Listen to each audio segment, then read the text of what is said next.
CM योगी ने आज जौनपुर में विपक्ष पर खूब प्रहार किए। बोले, पिछली सरकार खुद के फायदे के लिए गुंडों को बढ़ावा देती थी। हमने तय किया है कि कोई भी भ्रष्टाचार करेगा तो उसकी संपत्ति कुर्क कर गरीबों के विकास में लाया जाएगा। सीएम ने विभिन्न योजनाओं के लाभार्थियों को प्रमाण पत्र दिए। इसके अलावा सीएम ने उत्तर प्रदेश में स्वतंत्रता संग्राम नामक पुस्तक का विमोचन भी किया। सीएम जिले में आज 258 करोड़ रुपए की परियोजनाओं का लोकार्पण और शिलान्यास किया। सबसे पहले सीएम ने निर्माणाधीन मेडिकल कॉलेज के निरीक्षण किया। उसके बाद सीवरेज ट्रीटमेंट प्लांट का निरीक्षण किया।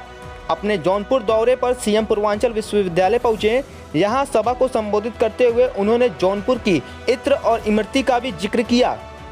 उन्होंने कहा कि सरकार मातृभूमि योजना ला रही है, जिसके तहत जो भी व्यक्ति गाँव है और वो अपने पूर्वजों के नाम आए गांव में किसी विकास कार्य सार्वजनिक स्तर का कराना चाहता है तो सरकार ऐसे लोगों को आधे पैसे देगी और उस पर शिलापट भी उनके पूर्वजों के नाम का लगवाएगी। सीएम बोले, विकास के लिए ईमानदारी से काम हो रहा है। पिछली सरकार खुद के फायदे के लिए गुंडों को बढ़ावा देती थी। हमने तय किया है कि कोई भी भ्रष्टाचार करेगा तो उसकी संपत्ति कुर्क कर गरीबों के विकास में लाया जाएगा। पहले यूपी के लिए लोगों के साथ धोखा होता था, आज यूपी में अपराधी डरते हैं। सीएम योगी ने कहा, जौनपुर नए उत्तर प्रदेश के नए भारत का जनपद है। विकास की सभी सुविधाएं जौनपुर को दी जाएगी। इस दौरान सीएम की सुरक्षा में चूक भी देखने को मिली। मेडिकल कॉलेज के पास मनीष यादव नामक युवक ने सीएम की गाड़ी के आगे काला कपड़ा दिखाया और अखिलेश यादव जिंदाबाद के नारे लगाए, जिसे वहां मौजूद पुलिस ने हिरासत में लिया।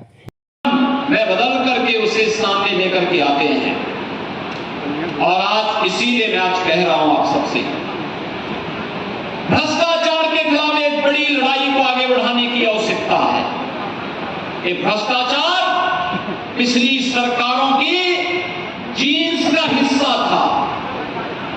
इन्होंने भ्रष्टाचार के माध्यम से उत्तर प्रदेश की छवि को धूमिल कर दिया था। अपने लिए, अपने खानदान के लिए ये लोग भ्रष्टाचार पैदा करते थे। विकास की योजना लोक कल्याण के लिए नहीं, ठेकेदारों को लाभान्वित करने के लिए बनाते थे। अपने स्वयं के पाले हुए कुर्कों को लाभान्वित करने के लिए बनाते थे और इसीलिए उन लोगों पर प्रहार करने के लिए इस सरकार ने पूरी मजबूती के साथ लड़ना प्रारंभ किया है। हमने तय किया है, भ्रष्टाचारी कोई भी होगा उसकी संपत्ति को हम कुर्क करके फिर से उसे सार्वजनिक उपयोग में गरीबों के पास, गरीबों के उपयोग के लिए उस संपत्ति को अधिग्रहण करने में भी कोई संकोच नहीं करेंगे। और ठीक उसी तर्ज पर जैसे आपने देखा होगा, उत्तर प्रदेश देश का पहला राज्य था जिसने दंगाइयों को सबक सिखाने के लिए एक कहा था कि उत्तर प्रदेश में अगर दंगा करोगे तो खानदान में 7 पीढ़ियों ने जो संपत्ति बनाई होगी उस संपत्ति से भी वंचित हो जाओगे। और आपने देखा होगा कि हमने उसका कानून भी बनाया, प्रभावी ढंग से उसको लागू भी किया और आज यही कहने के लिए मैं आपके पास आया हूं। अब यही लड़ाई हम भ्रष्टाचार के खिलाफ भी करने जा रहे हैं। भ्रष्टाचारियों ने जितनी भी संपत्ति बनाई होगी और भ्रष्टाचारियों की इन संपत्तियों को सार्वजनिक उपयोग के लिए हम आज लेकर के आना चाहते हैं और उसी दृष्टि से एक बड़े अभियान को आगे बढ़ाने की आवश्यकता है। आज प्रदेश तेजी के साथ एक नई अर्थव्यवस्था के रूप में उभर रही है। भाइयों बहनों, आज जब 258 करोड़ रुपए की परियोजनाओं का यहां पर लोकार्पण शिलान्यास हो रहा है, ये विकास की तो परियोजनाएं हैं ही, ये शिक्षा की परियोजनाएं हैं, स्वास्थ्य की है, स्पोर्ट्स की है, कृषि से संबंधित भी है, ग्रामीण विकास की भी है, पशुधन से भी जुड़ी हुई है, बेसिक शिक्षा है, माध्यमिक शिक्षा है, अलग अलग प्रकार की जो विकास की परियोजनाएं हैं, पेयजल की भी है। इन सभी परियोजनाओं का विकास के साथ तो संबंध है ही, ये एक शासकीय निवेश भी है, नौकरियों रोजगार की संभावनाओं को भी आगे बढ़ाता है। और मैं यही आह्वान आप सबसे कहने के लिए आया हूं। प्रधानमंत्री जी ने 15 अगस्त 2022 को पूरे देशवासियों को जो अपना संबोधन दिया था, उसमें पंचप्रण की बात कही थी।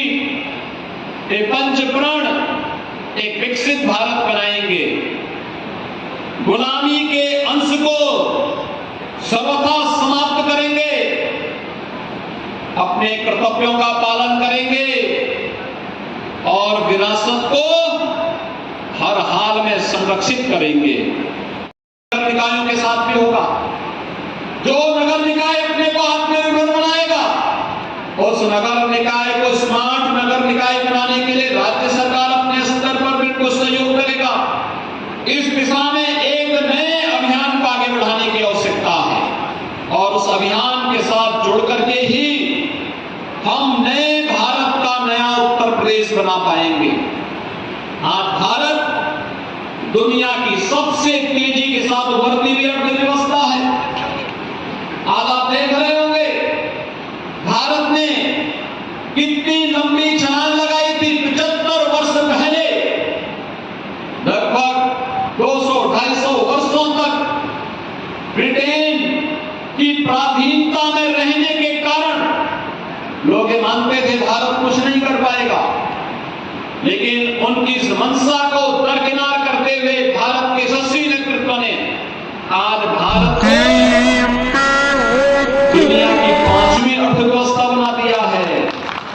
ब्रिटेन को पछाड़ करके भारत 5वीं अर्थव्यवस्था बना है और ब्रिटेन को पछाड़ करके भारत 5वीं अर्थव्यवस्था के रूप में भारत का उभार इस बात को प्रमाणित करता है कि आने वाली जो वर्तमान की जो सदी है, प्रधानमंत्री मोदी जी के नेतृत्व में यह भारत को दुनिया की सबसे बड़ी ताकत के रूप में स्थापित करने में मदद करेगा।